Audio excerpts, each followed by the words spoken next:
that we've never really thought about before, but there's a ton that goes into this. Hi, Kat. Hello, sir. He loves chit-chatting with us. And everyone is going to get engaged. This is The Guide Gals, a modern wedding-focused podcast by the experts at Here Comes the Guide.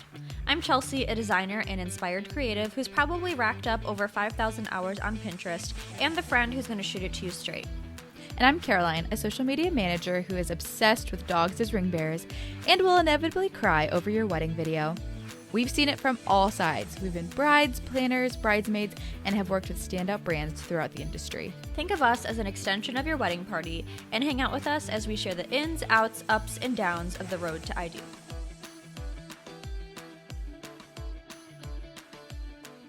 Hey everyone, welcome back to The Guide Gals. We're excited to talk about some sparkly, shiny things today, which is always really fun. Yes, today we are going to take a deep dive into engagement rings and give you a practical guide to buying, all the tips and tricks. Truly, regardless of whatever you ultimately spend on your engagement ring, one thing is for certain, this is really one of the biggest purchases of your life. Not necessarily due to the dollar amount that you're going to spend, but also because of what it signifies. It's a symbol of unconditional love, and you also want your significant other to love it. Yes, so how do you choose the right ring? We have tips, terminology, and some frequently asked questions in this episode, which is going to serve as the ultimate guide to buying your engagement ring. And before we jump into all of that, of course, I need to know, what are we drinking today? I am drinking like that pre-made. This is like a little special treat. It's like, and it's nothing fancy, but I love it. It's like the Starbucks like pre-made like cold coffee, but like the kind that's like already flavored up. Like I think this one is vanilla latte, but it's like honestly just like flavored milk. Like that's like what it seems, you know, like I know it's like really bad for me and there's not much to it, but it's like so delicious. That sounds so good. So that's what I'm drinking. No, I love that. There's like no effort put in. I just dump it in and it's like ready to go. I love it. Yeah. No, really, sometimes that's all you need. And it's actually the most like gratifying thing, just to be able to like dump it and go. Yeah. Ugh. Okay, it's mine. Delicious. Oh, so sorry. I interrupted you. No, it's delicious. That's all I said. That's Okay. it. What's yours, Caroline? Mine I know yours is fancy. Well, this is what I've been drinking for the past couple of days, like nonstop. This is a brown sugar shaken espresso. Yum. They are so easy to make. So let me give you a quick tutorial for you who are listening or watching, because it seriously is super easy. If you have an espresso maker, you're already halfway there. And if you don't, you'll need something like a mocha pot or an AeroPress to make some espresso shots. Or truly do some instant espresso. I don't care. Whatever you want to do, you'll need some espresso. I usually do 2 shots. And then I'll do so I pull my shots. I put in a tablespoon of brown sugar, which sounds like a lot, but it's only 35 calories, which I think is actually pretty good. And then I put it in my mason jar. I usually swirl it around to like melt the brown sugar into the espresso. I add a couple ice cubes, throw a lid on, and shake it. And that adds a frothiness to it that gives it more of a like complex taste or flavor. That's like why you need the ice in there specifically while you're shaking it, because it adds like more air bubbles and just, yeah. And also cools down the espresso. Then I add my almond milk and that's it. And it's perfect every time. I love it. It's so easy and it's so delicious. Those are so good. Yeah, I've never made it, but I've definitely purchased it lots of times, and they're so yummy. So good for you. That's my drink, and this is my second one today. All right, now that we have that super important information tucked away, I seriously am such a sucker for beverages. Let us know what you guys are drinking today. But probably in more important news, we're going to talk about these engagement rings, but before we even get into this information, we need you to know who is kind of bringing some of this information, because as much as we work in the industry and love the wedding industry, there are other people who know far more than we do. So actually, someone on our staff at Here Comes the Guide, Mary Claire Newcomb, she is a jewelry professional or worked in the engagement ring industry before she came to us at Here Comes the Guide. And she still works in the jewelry industry as a designer, as a teacher. She's also actually a metalsmith, and that once resulted in her having to wear an eye patch for a little while. She's truly the only person we know who can pull off an eye patch like she did. But all of the pro tips on this episode are from her, and she really is bringing a lot of this industry knowledge. So we're really excited to include this special information for you because it adds a lot of helpful tips. Yeah, Mary Claire's awesome. She knows so much about this subject. And one thing about Here Comes the Guide that's so cool is, of course, we work in the wedding industry, but before working at Here Comes the Guide, so many of us came from different facets of the wedding industry. So there's lots of people on our team that have little bits of knowledge in so many of the different areas, which is so exciting. So as we make more episodes, we're excited to bring that expert advice in. And so Mary Claire will be sharing lots of pro tips that we'll be sharing pro tips from Mary Claire throughout this episode that she's given to us. And she helped us, like Caroline said, write this whole episode. So lots of juicy stuff in here, and lots of new information to us as well. We're not engagement ring experts, but we're excited to share all of this information. So we're going to start off with the 4 C's. So if you're considering buying a diamond, you want to start with the basics. The diamond industry uses 4 factors, and that's cut, color, clarity, and carat. To grade diamonds, so these are used to grade those diamonds, and it's based on quality, rarity, and value. Each of the 4 C's factor into a diamond's beauty and the brilliance, and it gives you a framework to evaluate the quality and the cost. So the first C that we're going to talk about is cut. And when you hear the words diamonds cut, you might think about things like princess cut, cushion cut, emerald cut. But the diamond cut actually refers to how brilliantly the diamond's facets or angles interact, basically how they sparkle with light. So a diamond's cut is evaluated by the precise symmetry, proportion, dimension, and polish of the stone. So Mary Claire tells us in her pro tip that actually only round diamonds are graded for cut and all of its math. Cut is a measure of light refraction, which the human eye really can't discern at all. You'll want to buy a very good or higher cut grade for that rainbow sparkle you imagine when you think of a diamond. So the next C that we're going to talk about is color. So with diamonds, actually the less color that's in the diamond, the better. So per the GIA, a chemically pure and structurally perfect diamond has no hue. It's like a drop of pure water. Consequently, it has a higher value. Ideally, you'll want your diamonds to be colorless. Assessing color in diamonds is kind of like buying white paint. So you might look at white and say like, that's white. But as you start to compare all of the different whites, you'll see that there are lots of different hues involved. And like I said, diamonds are really similar with this. So the Gemological Institute of America, that's the GIA, they have a D to Z diamond color grading system, which measures the degree of colorlessness.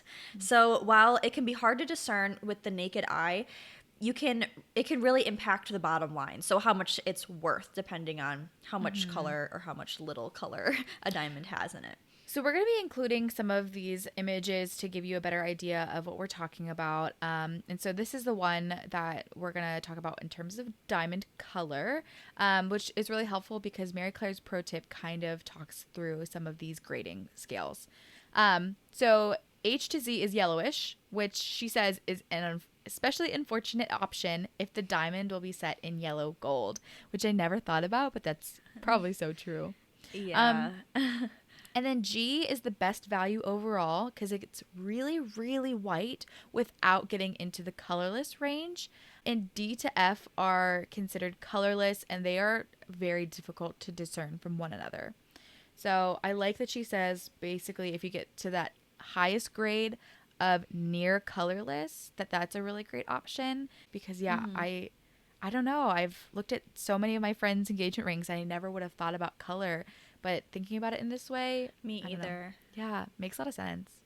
Yeah, these are a lot of things that we've never really thought about before, but there's a ton that goes into this. Yeah. Of course there is. So if you're listening to this episode before you get your engagement ring or you're still trying to figure out these factors, this is great because there's a lot that goes into it, and things that I didn't even think about before I got my engagement ring. So kudos to you if you're figuring it out now. The next thing we're going to talk about is clarity.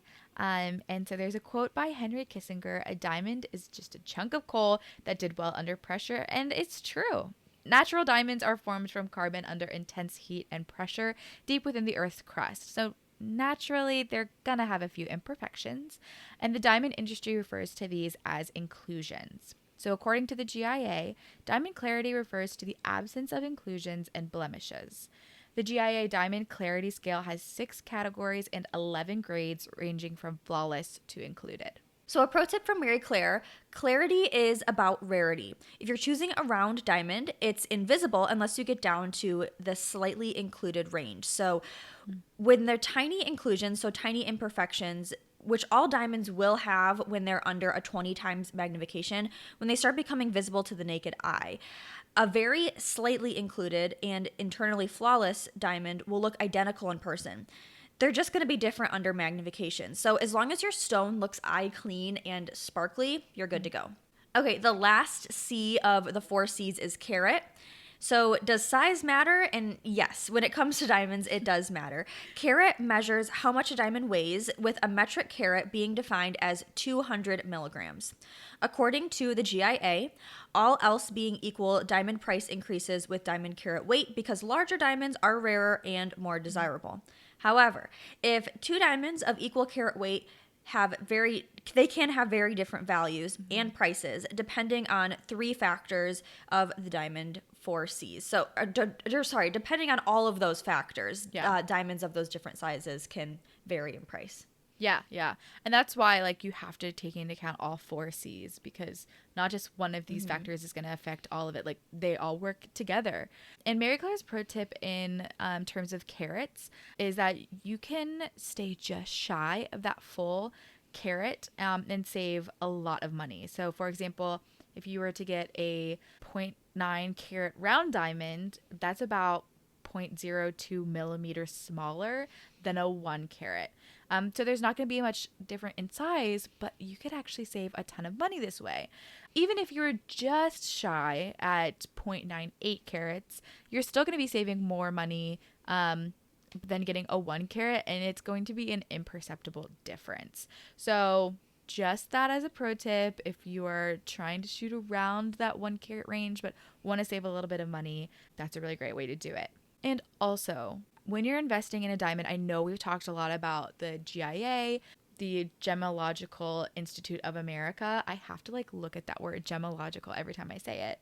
There's also the American Gem Society, but when you're investing in a diamond, you'll want to get one certified or accredited by a laboratory, such as one of those. This certification provides proof of carat weight, cut, color grade, clarity, and more to ensure the quality and value of your diamond. So as we're talking about this, as we're talking about these different institutes, just know that when you're investing in a diamond, it's good to have one that's certified or accredited by one of these places. Definitely. Next, we're going to talk about stone shapes. So, diamond and other gemstone shapes describe the geometric appearance of the face of the stone, from timeless round brilliant cut to the elegant emerald cut and even fancy shaped heart cut.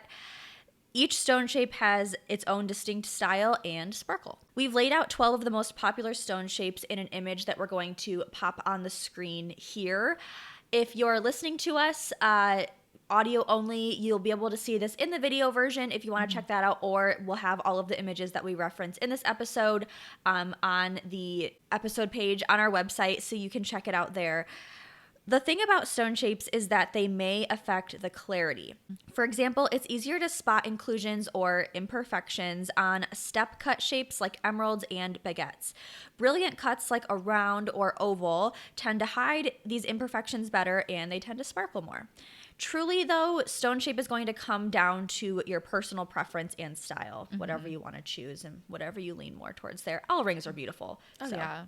All right, the next thing we're going to talk about is a diamond simulant. So if you want a diamond, great. You have a lot of options, actually, even just within the diamond category. So the first thing to consider if choosing a diamond engagement ring is, do you want a natural one, which is mined from the earth and pure carbon, or a laboratory grown diamond, which is created in a lab but also pure carbon. They are chemically and visually identical, but one is taking the lead as the more environmentally friendly option, and is more ethically focused, and that's the lab created option. They are something to consider as well in terms of your budget because they can be up to 50 to 80% less than mined diamonds, and again, look exactly the same. So if you want a diamond but can't afford the real deal, even if you can't afford earth or lab created, there's also another option that is really close, and that is moissanite. Moissanite has a great story, and this is according to Brilliant Earth. Moissanite is a gemstone born from the stars. It was first discovered in 1893 by a French scientist named Henri Moissan, who later won the Nobel Prize in Chemistry. He discovered microscopic particles of the gem that would eventually bear his name in Arizona in a crater created by a meteorite that fell to Earth. He initially thought that he had discovered diamonds, but later determined that the crystals were composed of silicon carbide. So natural moissanite is super rare, but it's also pretty much all lab created nowadays, and it's far cheaper than a diamond. It's a great alternative because it's more affordable, incredibly sparkly, and still has that high degree of durability. Yeah, moissanite's really cool. I've like seen like on Instagram and stuff like the comparisons. Like, can you tell which one's a diamond and which one's moissanite? And usually I can't tell. So yeah, it's a really good option. Mm-hmm. And speaking of that, there are diamond alternatives. So moissanite is included in that, but non-diamond rings, they can be set with things like sapphires and rubies. These have been experiencing a real resurgence recently. Some of the most notable historic engagement rings actually have 9 diamond centers. Princess Diana, which is Diana's ring, which is now Kate Middleton's, 12-carat oval sapphire. And sapphires were actually the original stone preference for engagement rings. It's a fun fact. And that's where the something blue phrase came from. So I love that. I think that's a really cool. I never knew where that something blue came from. So I love that fact. But if you don't want a diamond or even a diamond look-alike, you can consider one of these colorful gemstones. You can keep in mind that some gemstones, though, are too delicate for everyday wear. Yeah. So you'll want to keep with some that are 7 or higher on Mohs hardness scale. Some of the durable options include emeralds, rubies, sapphires, moissanite, and aquamarines. Hi, Kat. Hello, sir. He loves chit-chatting with us. Okay, another thing to keep in mind while you're choosing your ring is the setting that it's going to be in. So according to Diamond Nexus, while the stone is arguably the show-stopping centerpiece of an engagement ring, the ring setting can enhance everything from cut to color, make a small stone appear larger, and even safeguard stones against damage or loss. So yeah, this setting is kind of a big deal, and it can determine the entire style of your ring. So there are things like channel set to diamond encrusted halo settings to simple solitaire prong settings. And each of these have a very distinct style and also different ways of securing the stones to the band. So then how do you choose the right setting?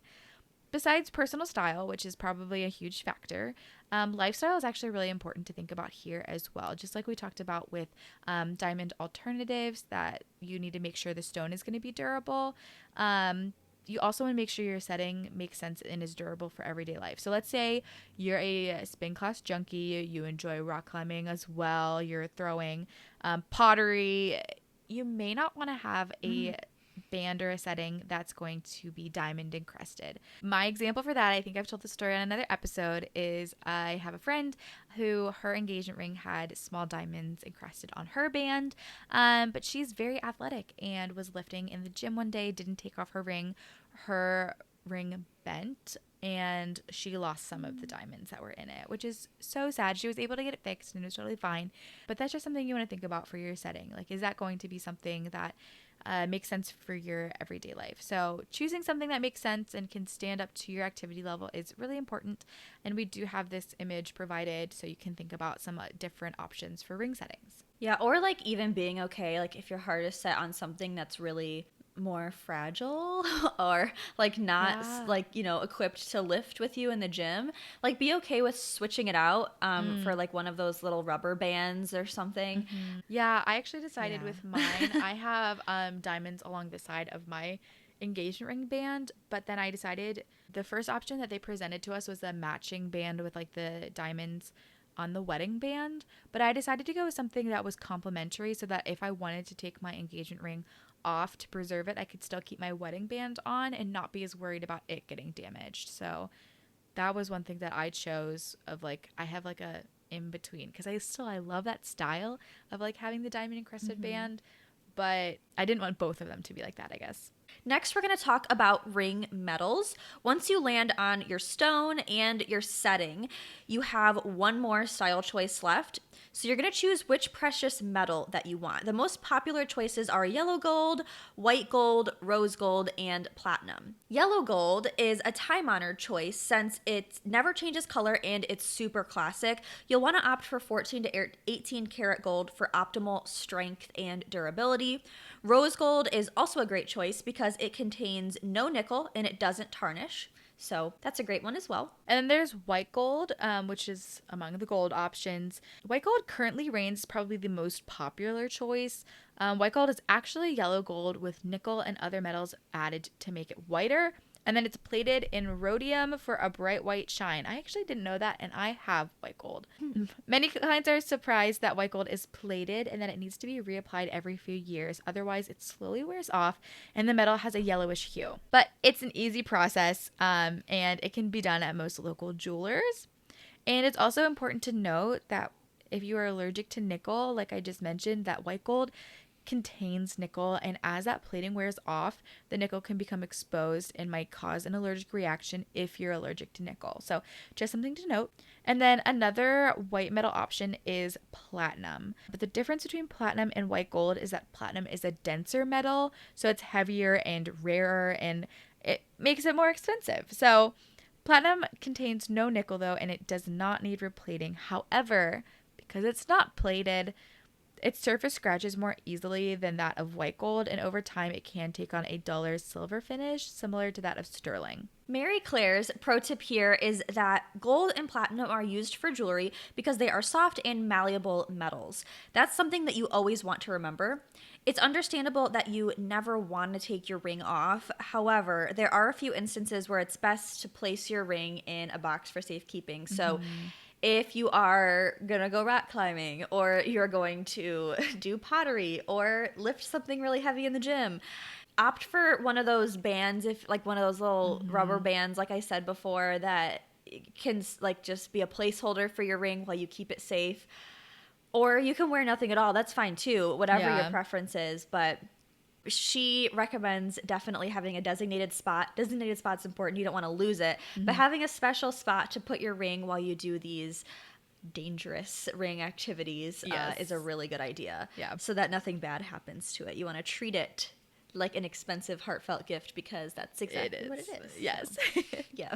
So we've gone over a lot of things in terms of carat, cut, the 4 C's. We've talked about settings. We've talked about metal and whatever else. But we still might have some questions that are lingering, like how do you choose the right ring style? And if your partner hasn't explicitly told you, you might find some other avenues around that. You can look at their jewelry stash to see what their style is, or maybe you can at least see, are they a gold or a silver jewelry person? Okay, great. Like, let's start there. And then you could also ask their closest friends or family members if they've mentioned anything to them. You can straight up just ask your partner, because if you don't mind ruining the element of surprise, then they will have a bigger say in it. What my husband and I did is we looked at a variety of different rings together, and I said what I liked and I didn't like. I didn't pick out any of them specifically. I kind of noted a couple that I loved and let him choose from there. Keep your ears and eyes open to any hints that they might be giving. They might have a Pinterest board that you can go and check out. And really at the end of the day, just trust your gut. There are several ways to go about choosing the right ring, finding that information that helps you figure out the type of ring your partner will love. So take your time, do some research, ultimately trust your gut. Another question you might be asking is, how do I figure out the right ring size? So you want to figure out at least a ballpark of the ring size that you're going to be shopping for before you buy a ring.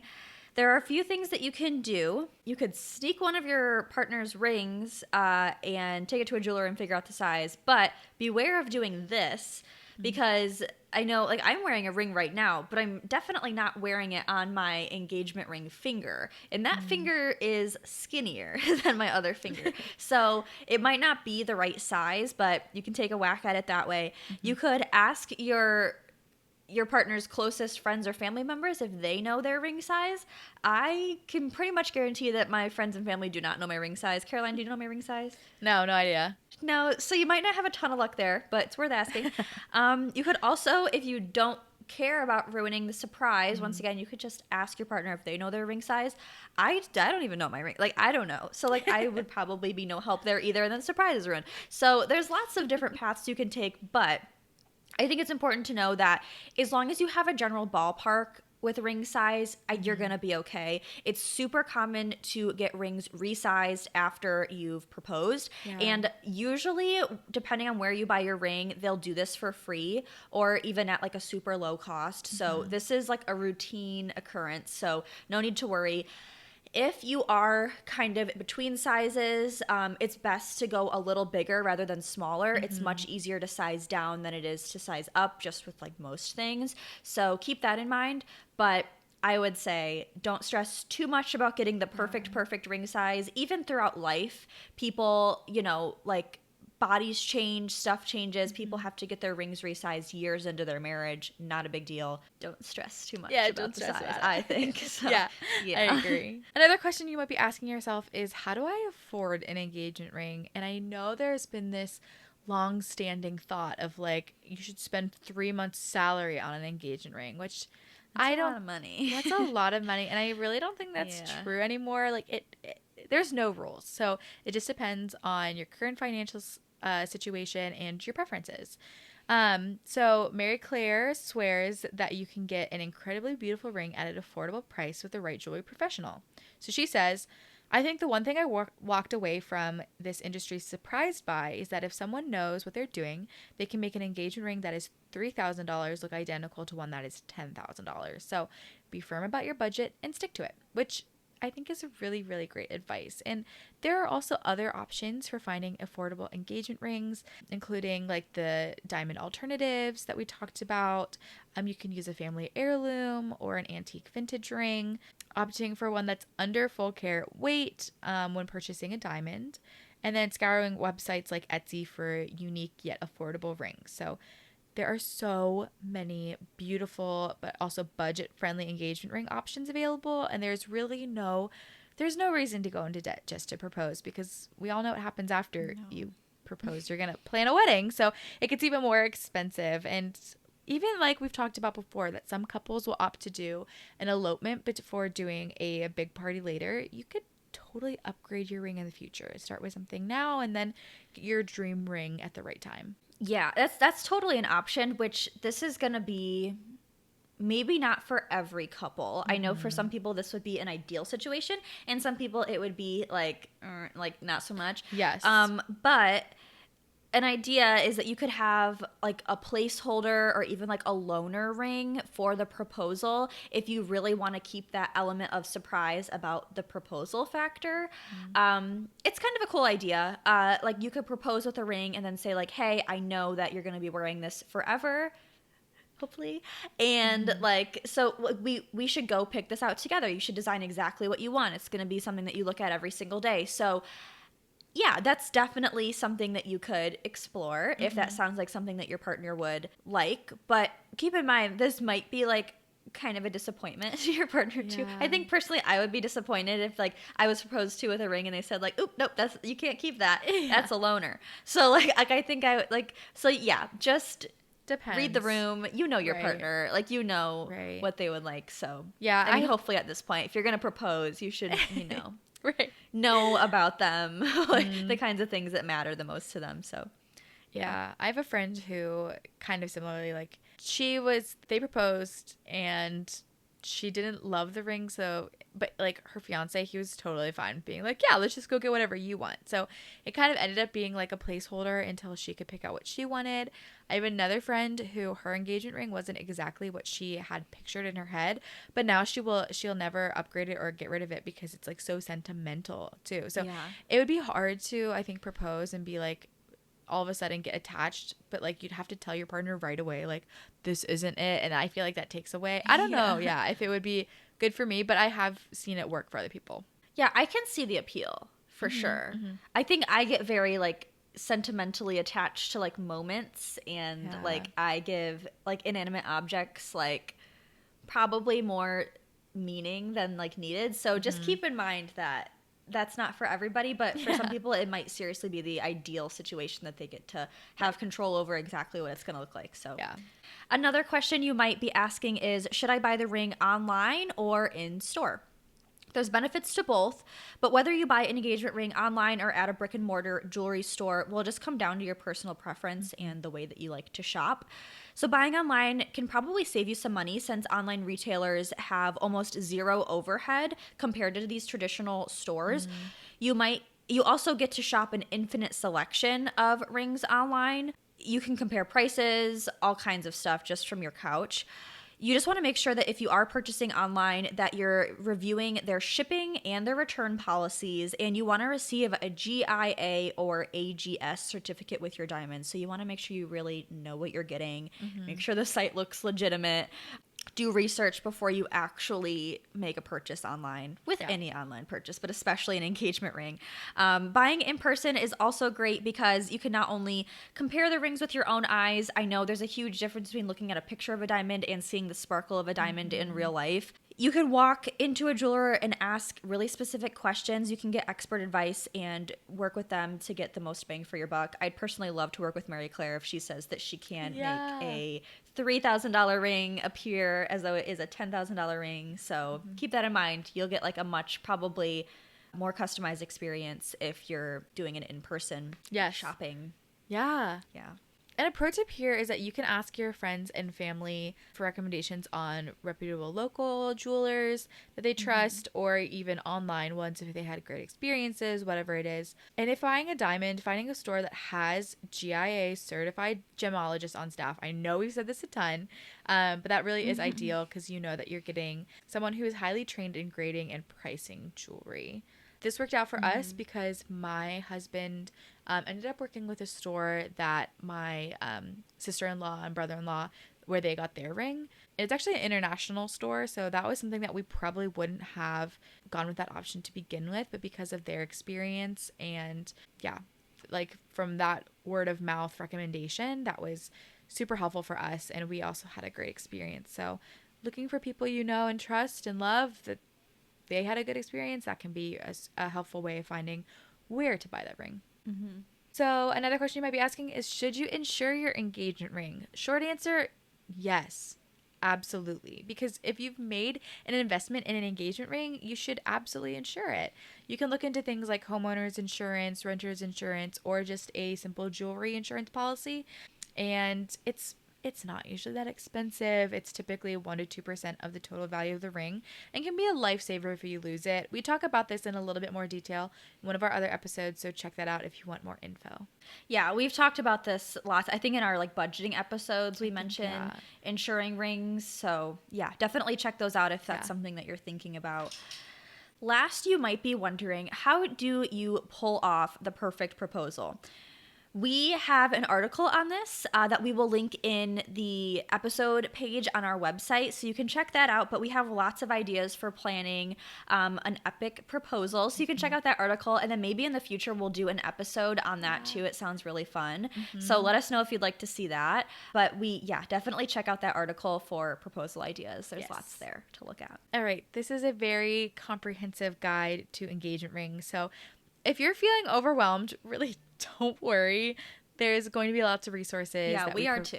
yeah, like honestly, we still are kind of like, Yeah. oh my gosh, there's so much information that goes into There's a this. lot of info. Oh, Yeah. yeah, yeah. But you can find all of the information that we talked about today in multiple different places. So reference back to it if you need to. If you are feeling overwhelmed and you want your partner to figure it out, send this episode to them. Let them figure it out. Or if you want to be the best friend ever, send it to all of your friends' partners. And then everybody else has the information, and then you can just rest and relax. And everyone is going to get engaged. Yes, So, yeah. very exciting times. Thank you so much for hanging out with us, and good luck with engagement ring shopping and hopefully wedding planning. So as you're shopping and as you're wedding planning, please share any highlights with us. We would love to hear from you. We'd love to share with our little Guide Gals community. You can find us on Instagram at the Guide Gals Podcast. You can watch us on the Here Comes the Guide YouTube channel at Here Comes the Guide. You can find us on Apple Podcasts, Spotify, or wherever you get your podcasts as the Guide Gals Podcast. And lastly, you can visit our website, theguidegalspodcast.com. Here, you can check out our show notes. You can come back to any episode and dive deep into everything that we mentioned.